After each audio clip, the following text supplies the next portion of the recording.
better roll them dice. You never know if it could change your life. Take a chance, you're neither wrong or right. You never know if you don't roll them dice. Rob, what do you know about the multiverse? I know that what we know about the multiverse is vanishingly little, Matt. Yeah, I mean, the robot had his theories, but we're diving into the deep end here, just getting introduced to it through Mordenkainen presents the multiverse at the Multiverse of Madness, at the mountains of the madness of the multiverse. Madness. No, multiverses are they're so hot right now. It's everything everywhere all at once, and the new Doctor Strange, and big news, multiverses. Everyone loves a alternate reality. I mean, everyone hates an alternate reality. It's horrifying when you think about it, but that's the only way the math works, folks. You got to get used to it. String theory. Sure. It's the only way the math works. Sure. String theory proves that in another reality, like the Japanese Empire and the Nazis are planning on nuking each other. I got it. That's right. Yeah, it's fine. Okay. That's right. Right. Yeah. An alternate reality.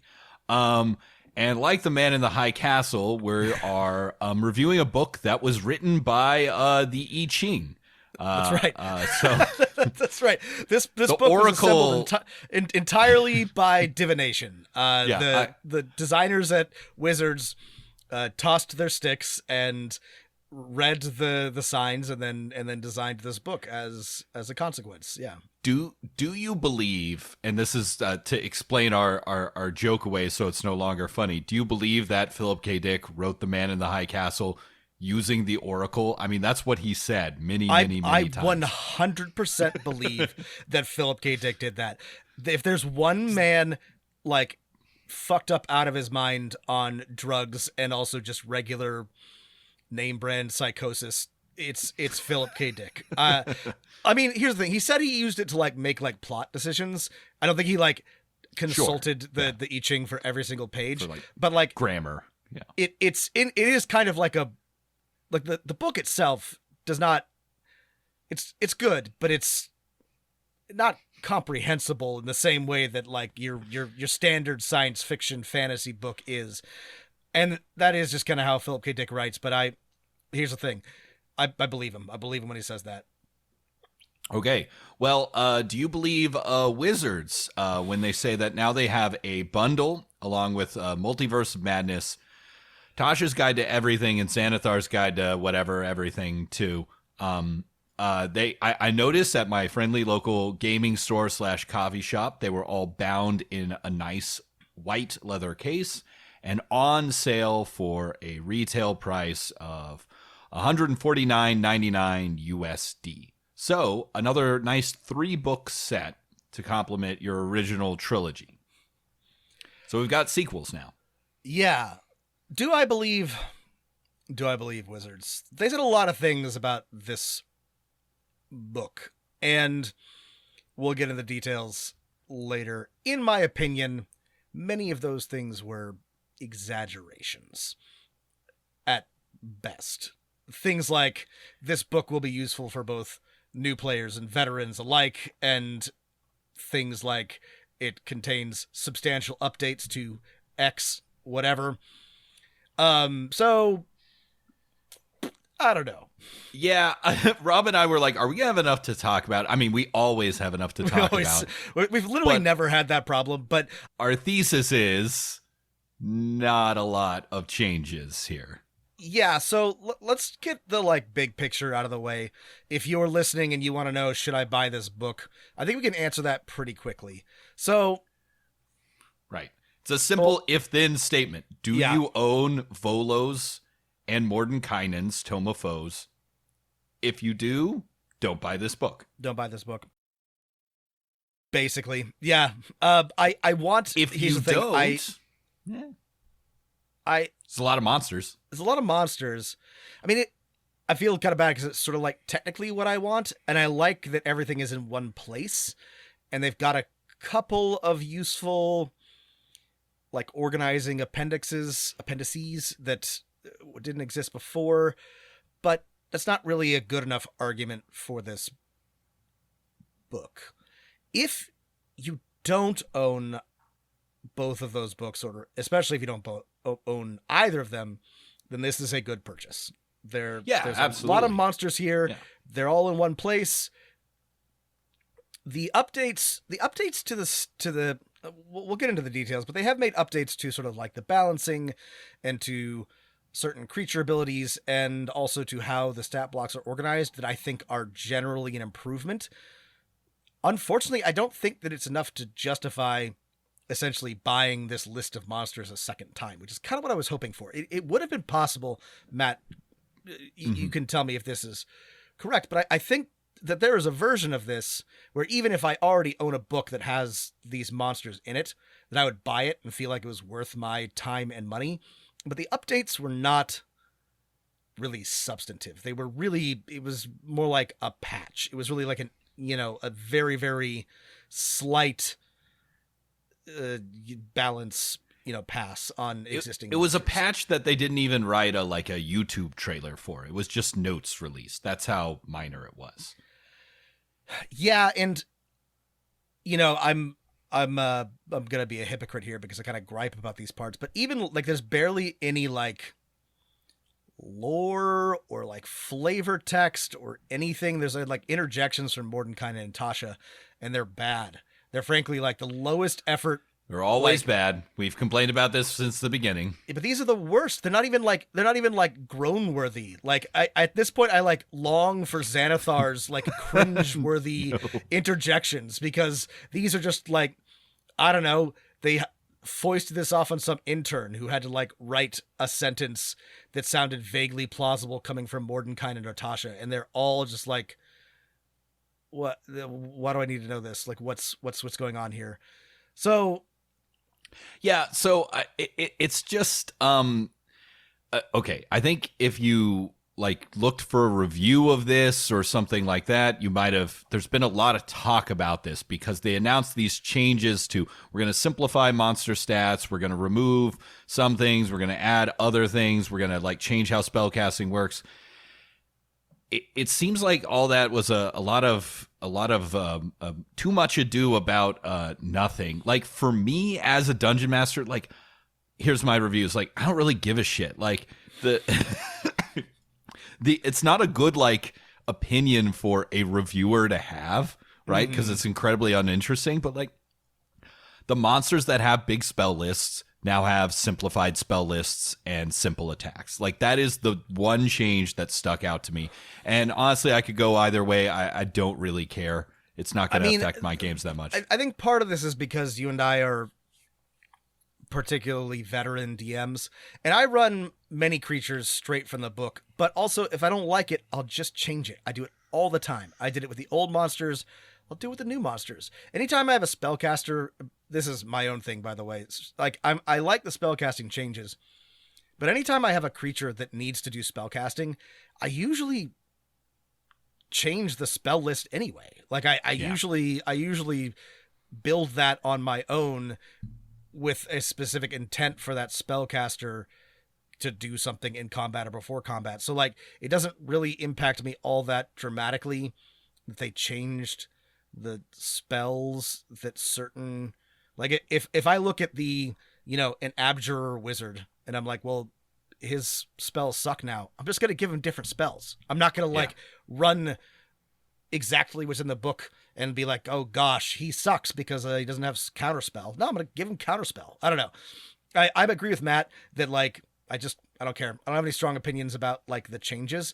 What I was hoping for that they did a little of, that I wish they'd done more of, is make the stat blocks simpler and easier to read. I do appreciate the way that they are organized now, which we'll talk about, but they could have done a lot more. I was expecting a much more substantial pass at the way that these blocks are formatted and designed. This is barely anything. So if you were worried about that, good news. You had nothing to worry about. If you were hoping for substantive changes to make these substantively easier to use, well, you're probably going to be disappointed. Maybe we got poisoned, or if you want to look at it in a more positive way, inoculated by reading the preview. Yeah.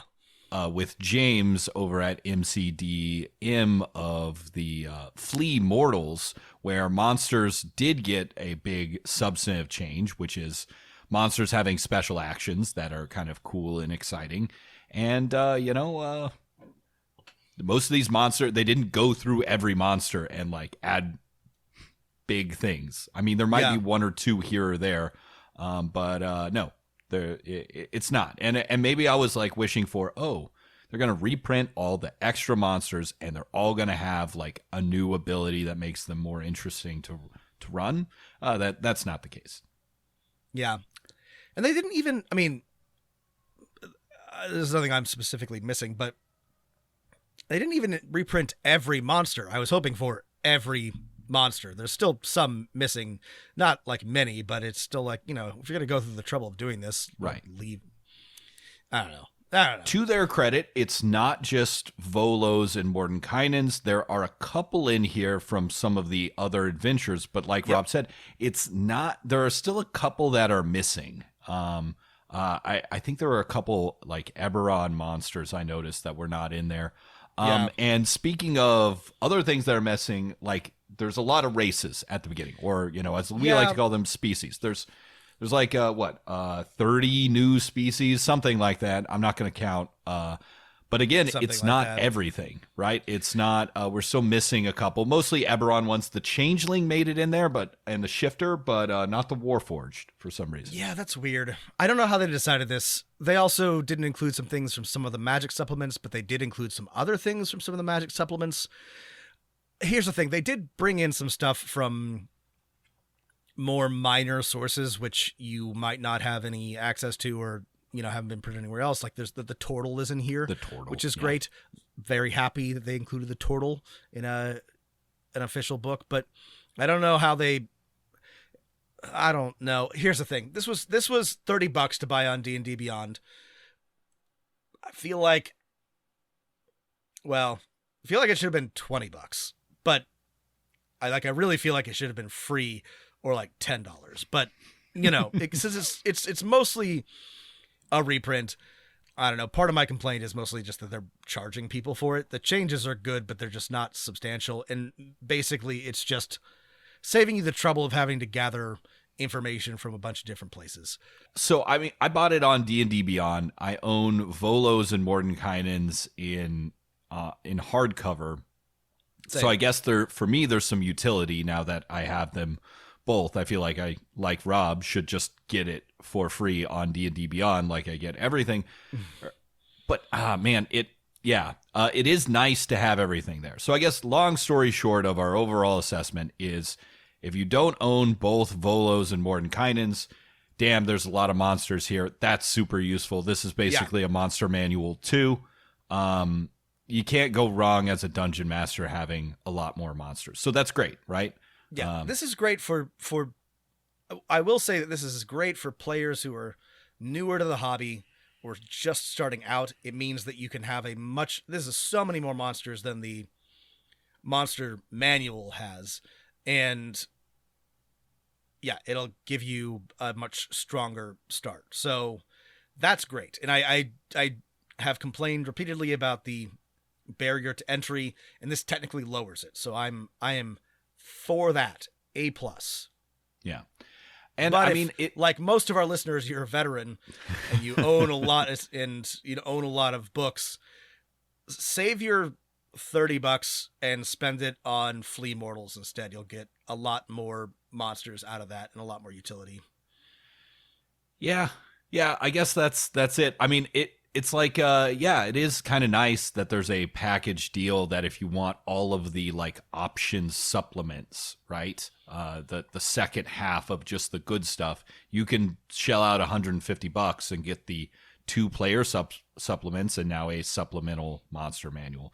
So like that makes sense. I mean, like it just does suck that there's not a lot extra here for people who already own the other ones, and that's fine. I feel like when we originally reviewed Volo's Guide to Monsters and Mordenkainen's Tome of Foes.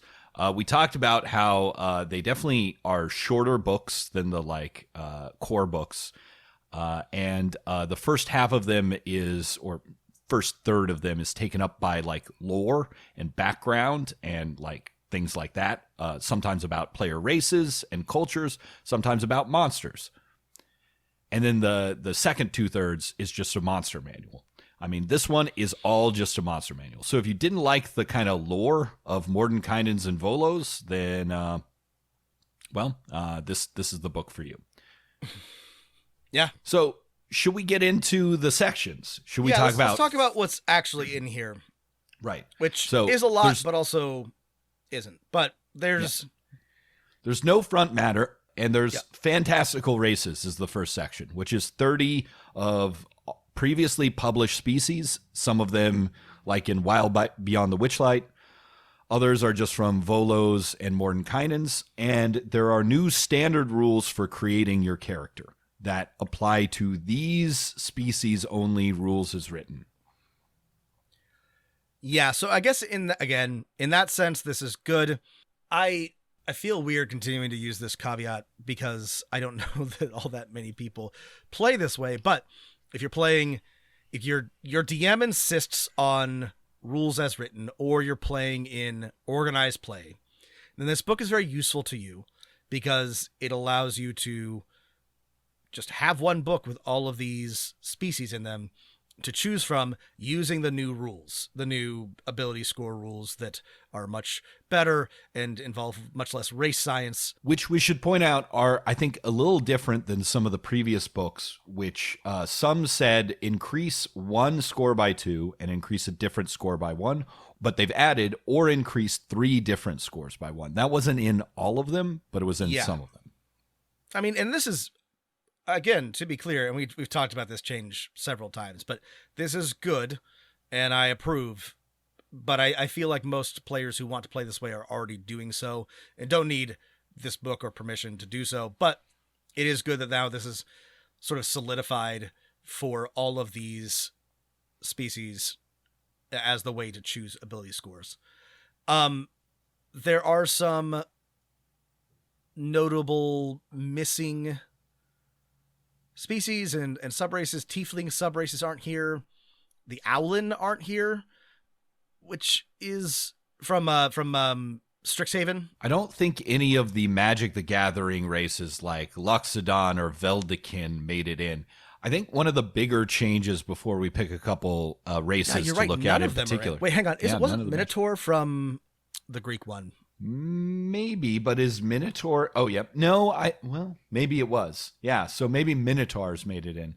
Excuse me. One major difference is that when a species is presented in any of the other supplements, you get about a page or a half a page write-up about like what this species is like, usually with like 3 headings, like Goliaths are stalwart defenders and athletic prowess, and then there's like a paragraph or 2 about this. All of that is cut for these species. There's usually one paragraph describing the species, and it can be pretty sparse. And they did this for monsters too. There's very little lore, and it tells you that you need to rely on the monster manual for a lot of that. I am not like super mad about this, but it does feel a little low effort. I would have liked a bit more lore and detail on everything, frankly, but I guess it's already a pretty long book, so I guess I get what they were doing here.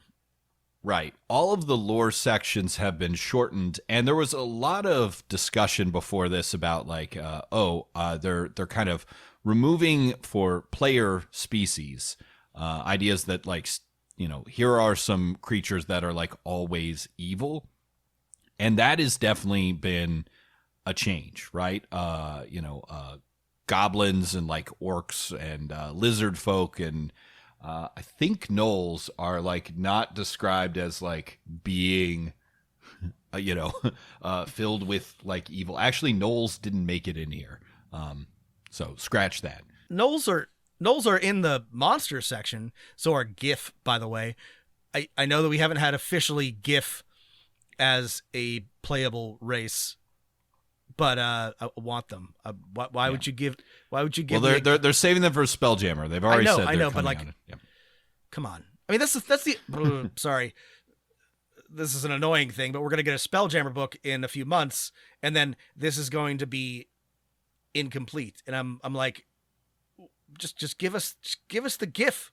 Give us the GIF. Put Neogi in here. What are you doing? Why are you holding out on us, wizards? Anyway. Yeah. Like a lot of the species, not all of them, but a lot of them got some big balance changes. So there are like stat changes to the species. Like, for example, Asimar, like got their, celestial revelation reworked to a bonus action. Like in general, races that got reprinted here got some kind of buff to make them work better. Not always, but usually. And usually small, nothing dramatic that I noticed, or nothing that would make me terribly upset. But they did get a balance pass. Here's the thing I want to talk about. Let's see. Bugbears, changelings, goblins, and hobgoblins have had text added saying that they are of Fey ancestry. Or have a connection to the Feywild. Yeah, they all have Fey ancestry, which is the standard like elf trait. If you remember from your player's handbook, that means you have advantage against charmed, right? Not very useful, but it's kind of a big lore change that they kind of hinted at. So what do you think about this? Like, for example, I like that goblins are maybe creatures of the Fae. It maybe explains why certain groups of goblins are all about like stealing chickens or something like that. Right.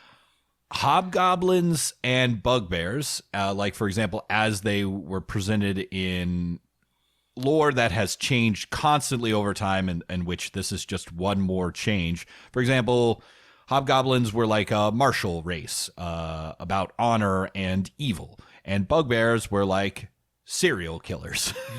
Right. So, like, this is a radical change for our Gobbo friends. This is interesting. I didn't notice this. I thought that the sort of winnowing down of the lore meant that this was intended to be vaguely setting neutral, these species, but one, it didn't work in the first place, and now it especially doesn't seem to make sense. So I'm not really sure. I don't know. It feels like Wizards has been trying to consolidate and make more interchangeable a lot of their different settings and various monsters and species and etc. But in my opinion, doing a poor job of it. And this is just another example of I'm not sure what I'm ambivalent on goblinoids being fey creatures, but I'm not sure what end this accomplishes. Yeah, it's a little frustrating. Like, for example, in Eberron, which has the best goblinoid lore, goblins are a group of like related species, maybe that have some sort of common magical or evolutionary ancestor that are native to the continent of Korrivar. And they are most definitely not from the Feywild. They are like they are the people indigenous to this continent. And elves have a continent they're indigenous to, and humans have a continent they're indigenous to. And so, yeah, like, I don't know. It doesn't like work for Eberron. It might work for your homebrew. I understand the like using a common language Fey ancestry, but maybe it would. I don't know. Do goblins really need advantage on being charmed? I don't think so. No. Yeah.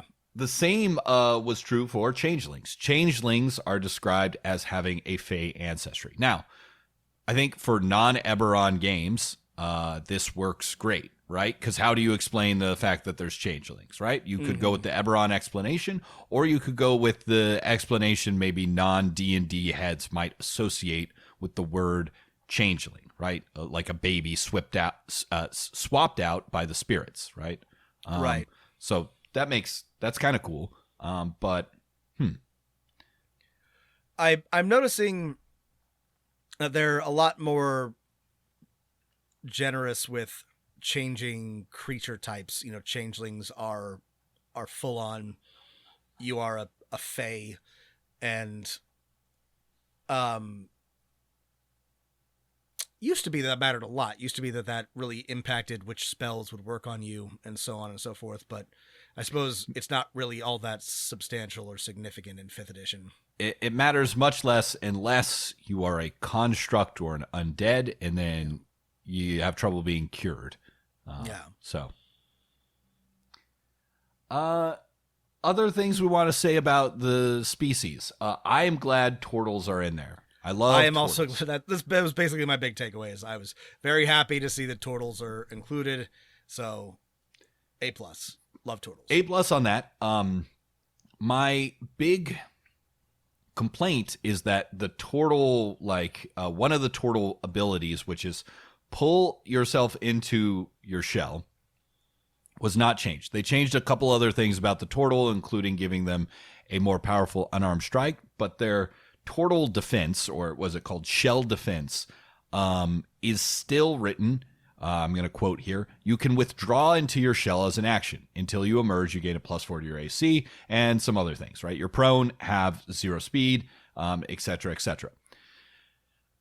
I think this was how it was written before in the turtle package, which you had to buy on your own, and is not really that fun to use as a player. I can speak from personal experience because you have to move and do something and then be like, all right, I'm drawing into my shell. That's my turn.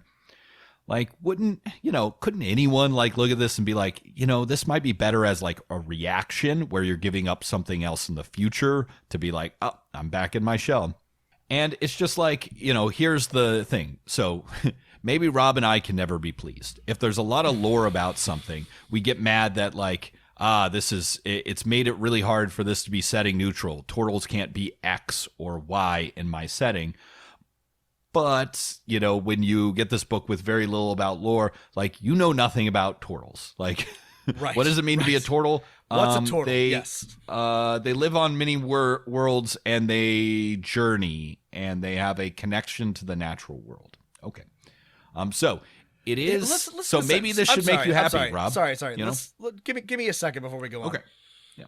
Second sentence here. Turtles don't have a unified story of how they were created, but they all have a sense of being mystically connected to the natural world.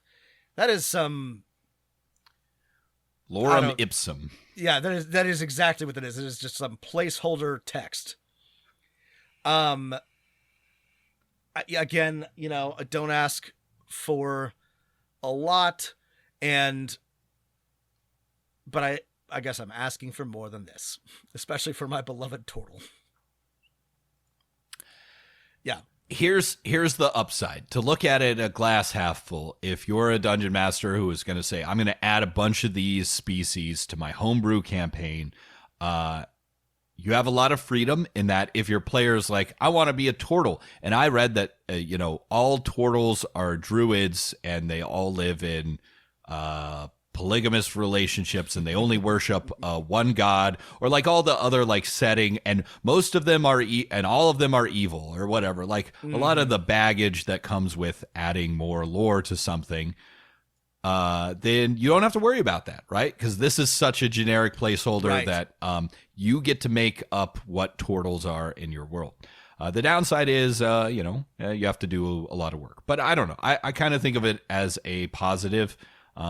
Yeah, I mean, I'm not going to use whatever they wrote about. I would prefer this. Truthfully, Matt and I can't be pleased because we gripe whenever the lore is too thorough because we usually hate it. So I don't know. I guess the answer is don't write lore or write good lore. But yeah, for example, Goliaths have 2 sentences. Now, Rob and I know lots about Goliaths because we've been reading about them since 3rd 0.5 edition's Races of Stone. What a great supplement that was.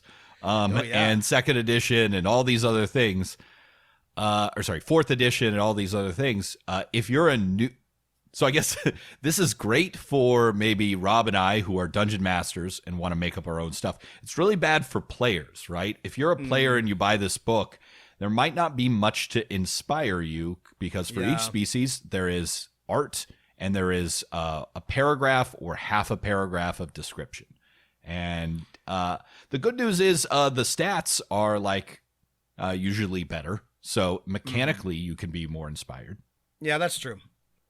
Yeah, it does ask more of the players if they want to do something different. They'd have to be...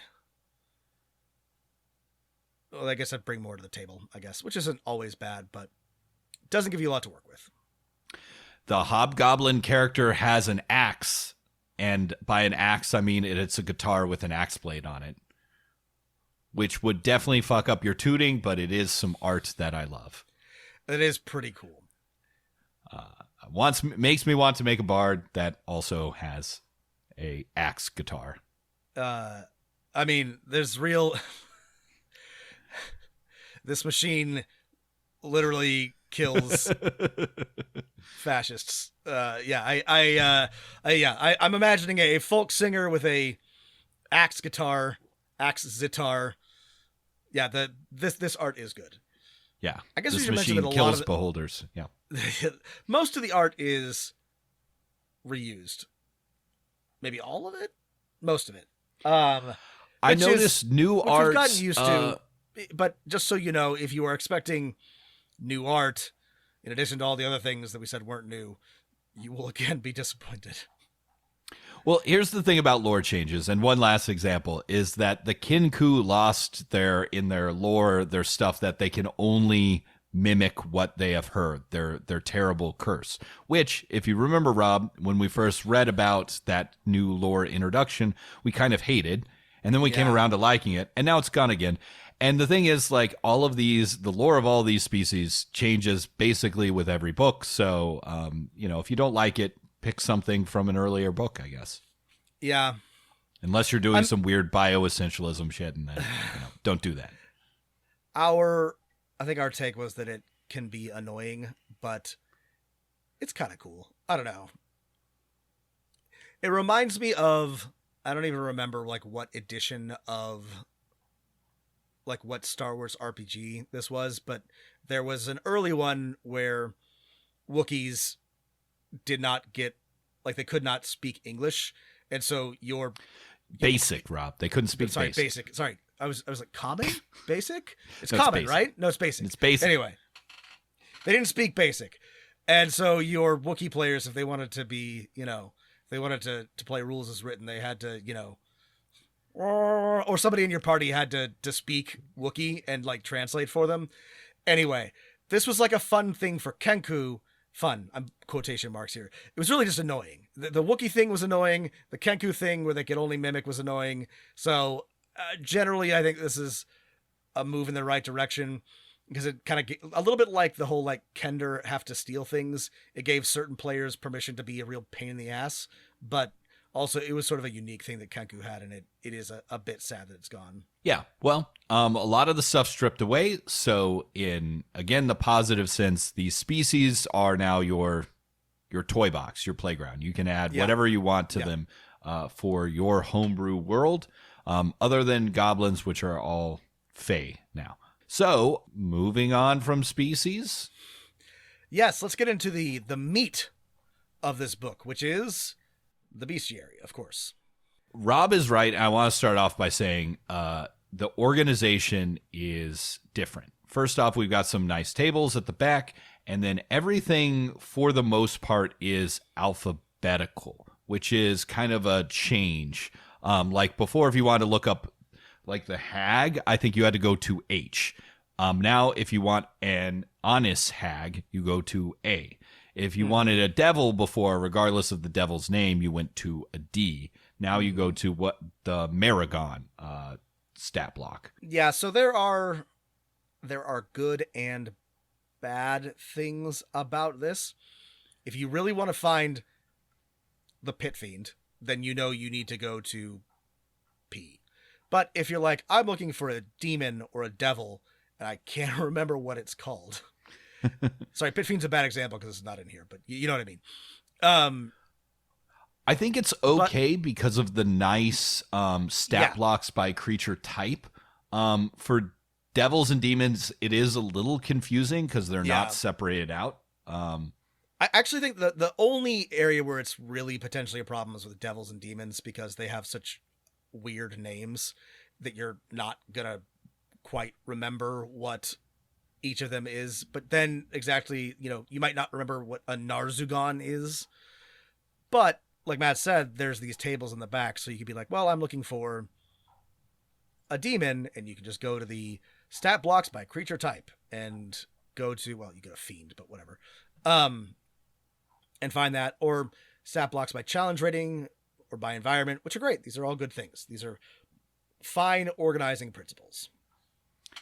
Yeah. And the other thing I saw was the change in alignments, which has been slowly kind of shifting over time. It's just a common language. Like now the words they'll use are unaligned, typically neutral, typically chaotic evil. And then I think only for like named creatures, which, are the demon and devil lords, does it just say lawful evil. So just a bit of standardization on how they're listing things. That's a little different. Are there any favorite monsters of yours that you want to talk about? Well, Matt, how could I let this whole book go without talking about the Dolphin Delighter? Oh, the Dolphin Delighter. Is this about that weird guy who had an experiment, or guy and gal who had that weird experiment where they flooded their house and jacked off a dolphin or whatever? Yeah, that's exactly what I'm talking about. No. I'm talking about, of course, the Fey Dolphin Delighter that brightens the moods of those who travel the seas of the domains of delight. I am highlighting this creature because I think this is the only new monster that appears in the Multiverse of Madness, the Monsters of the Multiverse. If you're a dolphin fan and you wished that there was a Fey version of your favorite sea rapist, then this book is for you. We do love our dolphins. I guess it's the one new monster. It is weird that there is just one. Just one, right? I mean, Wizards cannot win here, and we shouldn't let them win. If they added 20 new monsters, people would rightly complain that you have to buy a whole book to just get these 20 monsters if you own the other ones. And now that there's no new monsters, we will complain that there are no new monsters. Yeah, no, they can't win, and they shouldn't. They don't deserve to win. They haven't earned that. I mean, there are a lot of my favorite monsters are in this book, and like I said, it's nice to have them all in one place, and so I will probably get some use out of this eventually. The flail snail is in here, which is one of my very favorite creatures, and though they this doesn't really matter. You used to be able to chop off the flail parts of the flail snail and use them, to as weapons, but you can still use the shell as to make like anti-magic armor, which is cool. And also I love the flail snail, so I'm not griping too much, but yeah. There is I guess there have been some hit point changes, and okay, I already talked about the alignment thing, but we should talk about the spellcasting in specific. Let's talk about spellcasting because let's be as specific as possible. Let me pick a specific monster. Yeah. Let me try and pick the most egregious example, and then maybe we can pick a smaller one. Let's see, the Drow matron mother, or Dro matron mother is I think CR20 or something like that. A creature meant to be, this is the person in charge of an evil drow empire, right? A drow house or whatever. Right. And incredibly powerful, right? So, 250-ish hit points, etc., etc. I looked at the Drow Mother's entry before, and they had 9 levels of spells, and they had 20 some odd spells. And now they have some bonus actions, and this is typical. Most spellcasters will get a couple at-will spells, a couple 3-a-day or 2-a-day spells, and a couple once-a-day spells. So, I mean, that's the difference, right? Yeah, I don't see any other, she doesn't have 9th level spells anymore. Yeah. Well, let me give another specific example. It's not egregious, but it is, I don't know, a humanoid stat block. Let's take a look at the Abjurer Wizard. So, the Abjurer Wizard, who, let's see, can cast Wall of Force, right? So can cast up to Globe of Invulnerability, which means that they're at minimum an 11th level spellcaster, right? They now have multi-attack and can do 3 arcane burst attacks, which are just like a +8 to hit, 3d10 +4 force damage. Matt, can your 11th level wizard do 3 arcane burst attacks that do 3d10 damage? No, it can't. And I mean, just to correct you on a minor point here, in Volos, the Abjurer Wizard could cast up to 7th level spells. So they could cast Symbol, Teleport, Globe of Invulnerability, and now their highest level spell is, as you point out rightly, I guess you didn't get anything wrong, a 5th level spell, Wall of Force. That's what I thought, is that the old version used to be able to cast much higher level spells, right? So this is and the new version has more hit points too. So it has more hit points, and the spellcasting is much simplified. I don't know that in this particular case this is an improvement. So here's the thing. Many creatures and many enemies had limited spellcasting, and having that take up a bunch of space in their stat blocks, I think, was detrimental. Where this change, I think, really does not benefit the DM is creatures or foes that are specifically spellcasters. Because if I were just going to pick up this Abjurer Wizard and run it, it would be far inferior to the old version of the Abjurer Wizard, which, yes, you're right. Well, you didn't say this, but I hear your objections. Harder to run absolutely requires more prep. But that being said, this is not really like a wizard. This is just a blaster. A blaster, exactly. A gun. It's just it's right. It's a gun.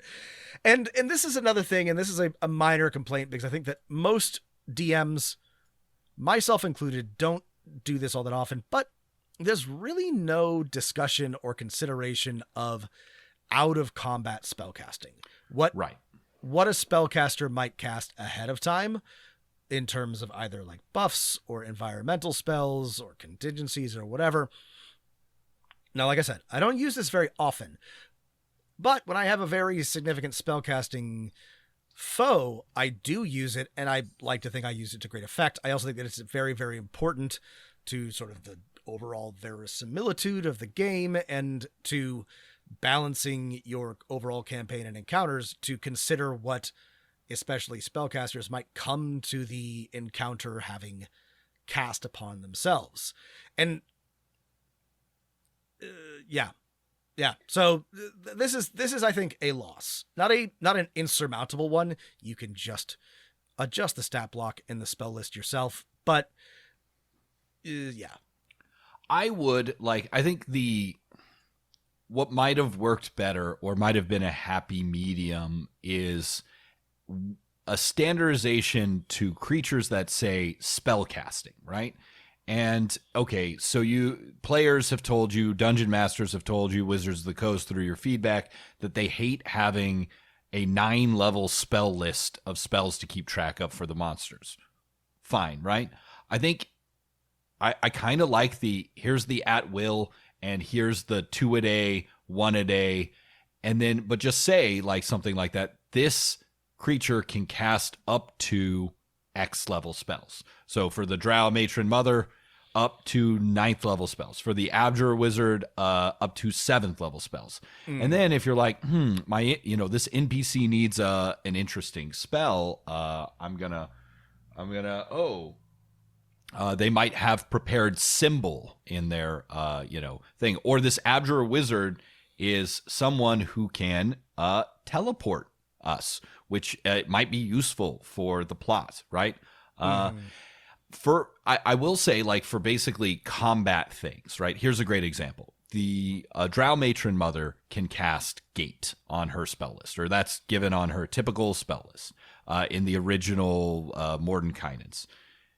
In the new one, the Matron Mother gets Summon Servant 1 a day. The Drow magically summons a demon. It gives you 2 examples, right? So, like, that is definitely easier to do for the Dungeon Master. You don't have to remember what Gate does. That is the normal combat effect you're going to use for Gate, right? Yeah. But it definitely takes away the fact that, like, gosh, if we could get some blackmail on the leader of this Drow city, we can have her gate us to, Acheron, where we need to go. Now, again, like Rob said, there's nothing stopping you as a dungeon master from being like, here are the spells the spellcaster has, right? Rob says he does it all the time. You can do it all the time. And I think at the end of the day, I'm back to my original thesis about this book, which is I just don't give a shit, right? Because if there's a spellcaster, I'm going to write down the spells I want them to have. My only concern, I guess, is that new DMs or first-time DMs are gonna run these stat blocks as written, and I don't know, be a little poorer for it. But in the end, it's not a big deal. It's minor, and nothing is stopping you from being creative in other ways and doing exactly what Matt and I do and just changing it once you're comfortable doing so.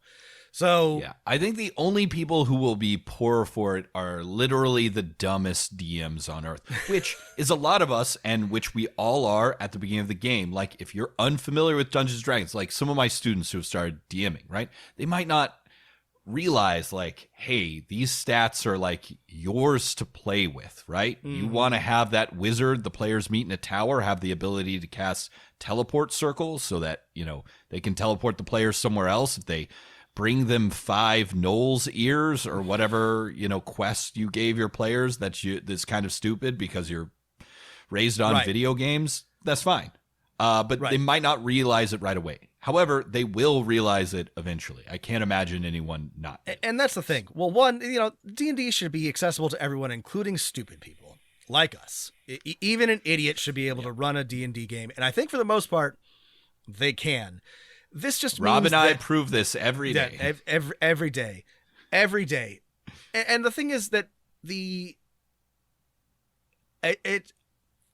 so the thing is that they clearly Wizards was trying to make this easier to run and to read, and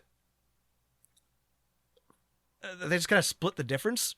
They didn't go too far enough, Matt. They tried, but ultimately it's just kind of a wash. Right, you still have to look up spells, right? Yeah. Is the crazy thing to run most of these, like the Abjurer Wizard, Globe of Invulnerability, invisibility, lightning bolt, right? These are all spells that have very specific rules that, like, there is something to be said for everything the monster can do is right there on its stat block. But again, we're not there. We did just split the difference. Yeah. Which isn't a big deal. It just didn't really accomplish what I think Wizards was theoretically trying to do. It doesn't really make it a lot easier to run these monsters. It makes it a little easier, and it kind of makes them not as good, but not significantly worse. So yeah, I guess we're back to I don't give a shit.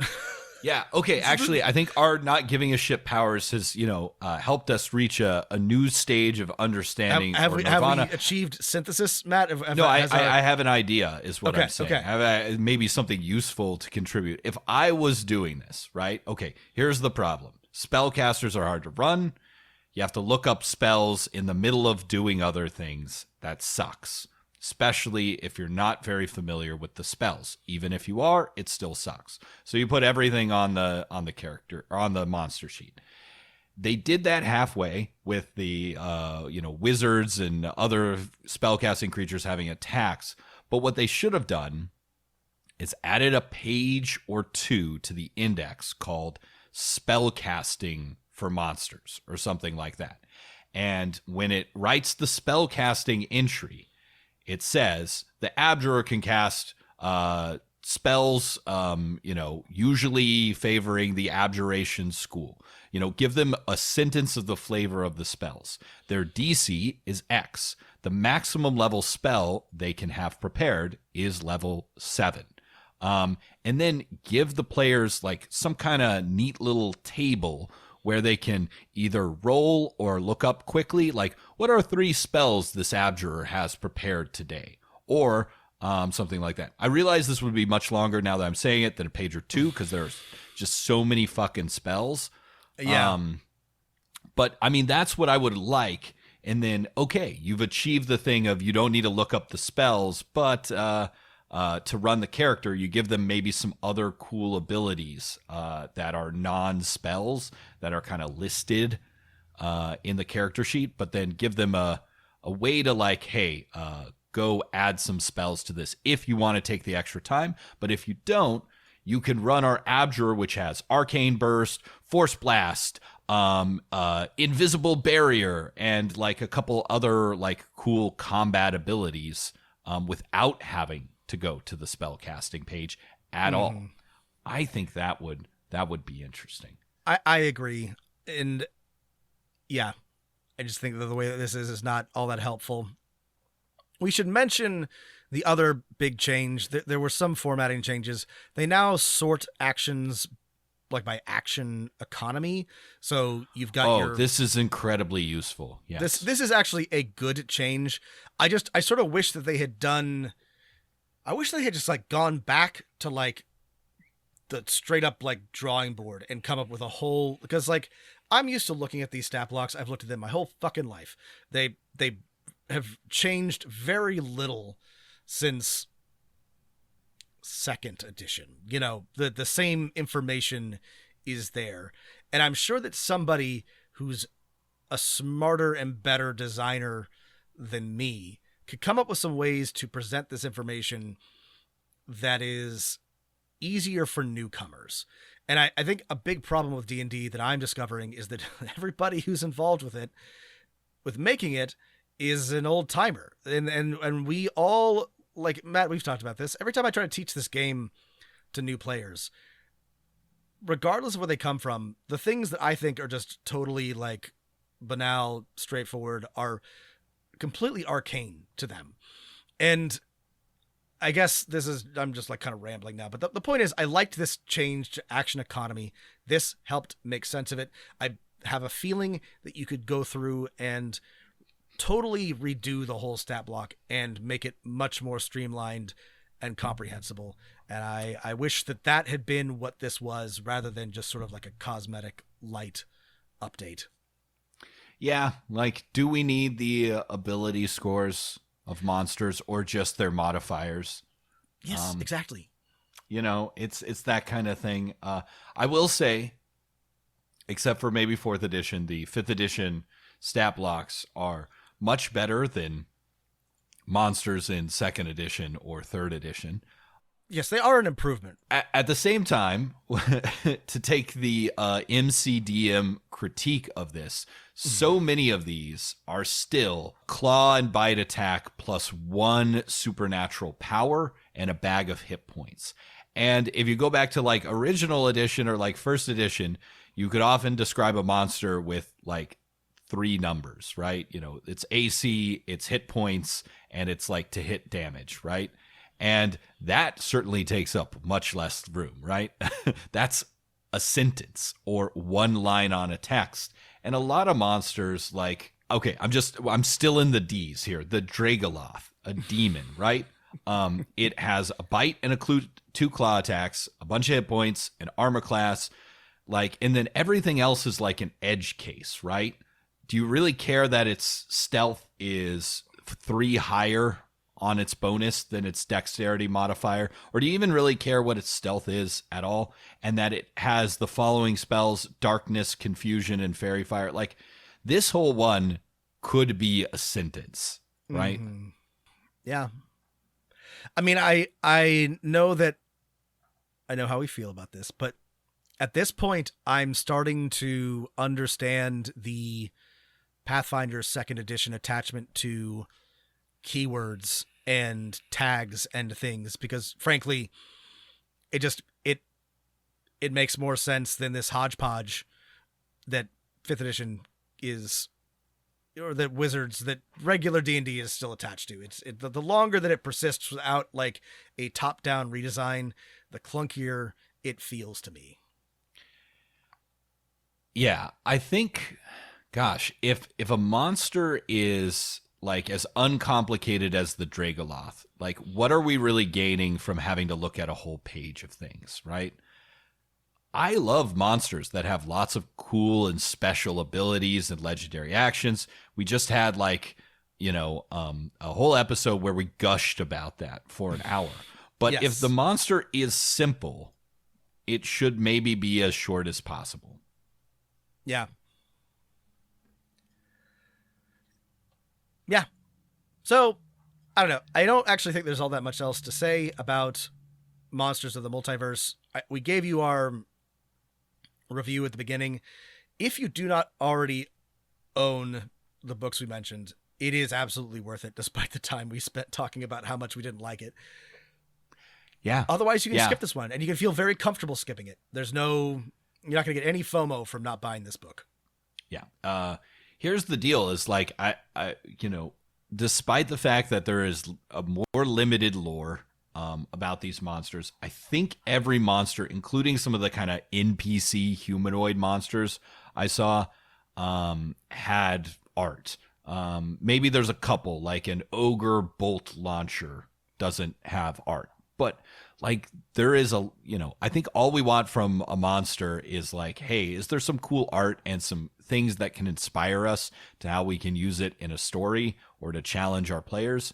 And, this book, especially if you don't own the ones that published all the things that came out before, has that. And if this was, Rob, all 100% brand new monsters to you and me, right? Or at least brand new to this edition, I think both of us would be gushing. And for some people out there, that is the case because they don't own every single adventure and Mordenkainen's Tome of Foes and Volo's Guide to Monster. And so this is going to be great for those people. And if Wizards decides next year to publish Tasha's Guide to the Multiverse, in which there is another like 200 monsters in a book for $50, you and I will absolutely buy it and like it. Yeah. So. Yeah.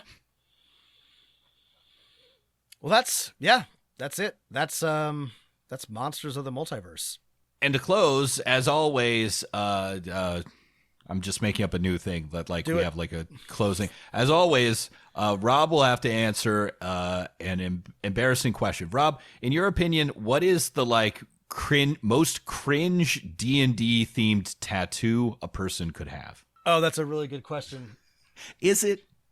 No, actually it is, because my mind is whirring.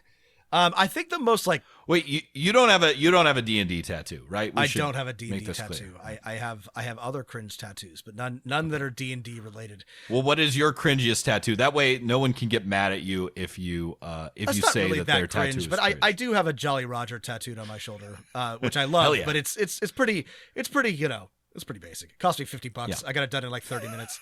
I have no regrets. But if you wanted to own me for my tattoo having, you could own me for that. If you got a tattoo of Drizzt, that would be pretty cringy. Right. Oh no, sorry. The cringiest thing would be the Wizards of the Coast logo. That would be the D&D ampersand. The yes. little yes. that's a dragon. Yes. Yeah, that would probably be the worst. Yeah. That would be super cringy. Well, I'm going to say something that's going to get canceled. I'm sorry. I actually think. Sorry, I mean my tattoo, which is a picture of a 3D photorealistic tattoo of Keith Baker's face and his cool hat. My we might have to remove this because people are going to get mad. I think that any like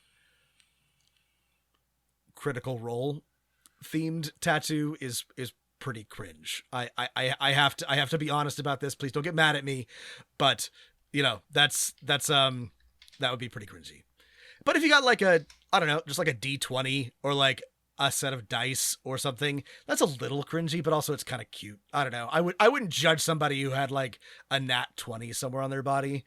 No, I think you can't go wrong with the geometric dice. Yeah. If someone is being weird, you can always be like, I'm just really into platonic solids. Actually, right. It's a cool, yeah, cool I idea. love, as long as you don't have a D10 exactly. tattooed on you. Yeah, I don't think I would get a tattoo of any of the the little, since I was on D&D Beyond, like they kind of have the little class symbols. I think those are like, those look like they were designed by graphic design is my passion. They're like, are the Ranger. Those aren't even like official though, right? Those are, I mean, I don't know. Maybe D&D Beyond is official now. So, right. Rob, actually, here's a final thing I had about the book we're actually reviewing is, did you own Volo's or Mordenkainen's on D&D Beyond? I did, and I get to keep What them. happened? What happened to them? I still did they have them. disappear? Okay. No, okay. they did not disappear from my like library. They're just now listed as discontinued. So if you were mad, and maybe you have a right to be, about content being sunsetted, which I'm sort of ambivalent about, if you own Volo's and Mordenkainen's, even if you own them on D&D Beyond, you still have them. They're not taking them away yet. So save your torches and pitchforks for now. I guess it was like, I mean, so we talked about there is some like problematic stuff. Definitely not the worst stuff Wizards has published for D&D, in the stuff talking about like kind of bioessentialist races, but it's really just it's mostly the stat blocks and a couple of the playable races. But like Mordenkainen's, we talked about this when we reviewed it, right? Chapter 1 on the Blood War. We love that. I don't know, like if you're like, I want to run a Blood War campaign and you haven't bought Mordenkainen's now, I guess you're kind of shit out of luck. I was just realizing like there's no way to get that. I forgot about, there is good stuff in there. I mean, it's not a lot. It's a very short section, right? It is, but you there, could just there buy is, the there is second a whole edition. chapter on monster lore. Beholders, giants, gnolls, goblinoids. Again, I don't care because I own it, but it does suck if that's something that you would want to use and you don't have access to it anymore. Yeah, it is just kind of weird because I don't know, maybe Wizards in their surveys and feedback said, everyone's like, when we put out a new book for the Dungeon Master, we hate all the lore stuff, just give us monster stat blocks. But and maybe that was my first reaction to when these books came out. I was like, maybe I'd just rather have a monster manual too. But at least in Mordenkainen's, I really liked the chapter on the Blood War, and I thought it was a nice introduction to it for people who are not familiar with Planescape. I didn't think Volo's was as good. I thought the Beholder section was fine. I thought the Hag section was pretty interesting. Yeah. But like, I didn't like the orc section, and we talked about this in the review. Anyway, so that's gone. Another minor thing. Again, don't really care. We own it already. Yeah. Mordenkainen's had the Gith section, which I liked. Again, I don't need any of this. But then I don't. It does suck because something is technically being taken away, which didn't really. I'm going to say something that's going to get me in trouble. Didn't really happen in previous editions. I mean, most things for the edition remained somewhat valid. Nothing was. Yeah. I mean, nothing could be digitally discontinued, right? So, but they went out of print, I guess. Yeah, it's minor, but it's a thing. like, okay, we have spent like 7 or 8 episodes of the show complaining about some of the like bioessentialism and like weird ways player races and player species are framed in particularly, I think in Volos was maybe the one of the bigger offenders, but I just don't see why, since it's a digital thing, why you wouldn't just rewrite those paragraphs or something like that, because it's not a lot. It's it's really just like the stats. And I guess the other thing I had in my notes that I forgot to get to is like, wouldn't it be nice if this book in the opening section talking about player races did that wonderful paragraph on ability scores and said, this can apply now to every player race, right? I know it said that in like Tasha's or whatever, but I guess it's a little, I don't know. Yeah. But just like, also maybe you could, since you're cutting out all the lore and stuff, like why not reprint the player handbook? I don't know. Yeah. Well, now that's a whole other can of worms. All right. Well, we should go. We said we weren't going to talk. We said we weren't sure we were going to have enough to talk about, and now we've gone over again. So thank you all for listening. If you disagree with us or you're mad, definitely if you're mad, please write us at dmofnone@gmail.com. Add us on Twitter at dmofnone. Subscribe to our Patreon at patreon.com/Dungeon Master of None. And yeah, as always, thank you for listening. Stay healthy, stay safe, and keep rolling them dice. Okay, well, what's the cringiest baby name you could give a child related to Dungeons and Dragons? All right, we can go there. Tasha. Tasha. Bahamut. I like Tasha. Tasha's a good nice name. Okay. Wait, no, hang on. Yeah. I mean, it's definitely like Drist. Drist. Definitely never the answer's name the it. same no matter what. It's Drist. Yeah. All right. Goodbye, everyone. G